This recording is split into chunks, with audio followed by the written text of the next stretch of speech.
Et alors maintenant, nous avons le manuel de survie. Je voudrais parler 2 secondes du manuel de survie.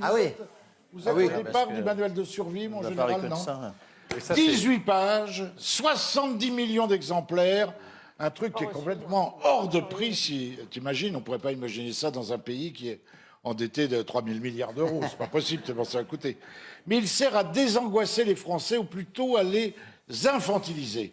Je lis, s'il y a une explosion atomique, fermez votre porte.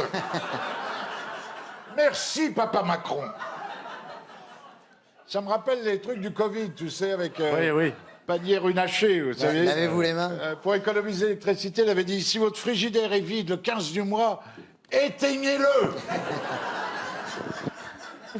Alors il faut s'équiper de 5 bouteilles d'eau, d'une dizaine de boîtes de conserve. Curieusement, il n'y a pas de PQ. Donc tu dois te torcher avec les boîtes de conserve, je ne sais pas. Ça gratte. Alors prenez des conserves aux épinards, au moins il y a des feuilles. Et bon appétit pour ceux qui sont à table, évidemment. Il faut prendre des lampes de poche à pile plate, des postes de radio à pile plate et des piles. Le mec qui a fait ça, il a fait ses courses au BHV en 1965. Hein. Un double des clés de bagnole, très important. Vous avez le double des clés de votre voiture, mon général?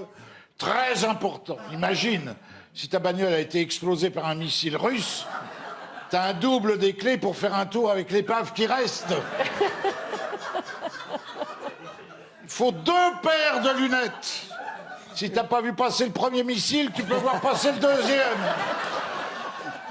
Des vêtements chauds, c'est marqué. Moufle, doudoune, écharpe, bonnet. Attends, là, elle est fin si la guerre tombe le 15 août. Hein. Des jeux. Mais attendez, ce sont des énarques qui ont produit ça, qui ont dû toucher du pognon, pagaille. Des jeux pour occuper le temps. Ah oui, en tant que guerre, il faut occuper le temps.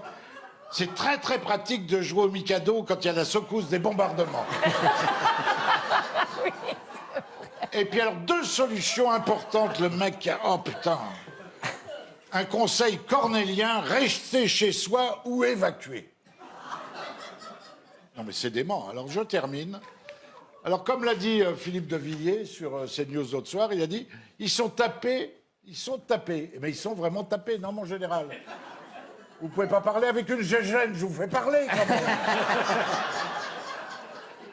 Ce n'est plus le manuel de survie, mais comment survivre à Emmanuel. Oh!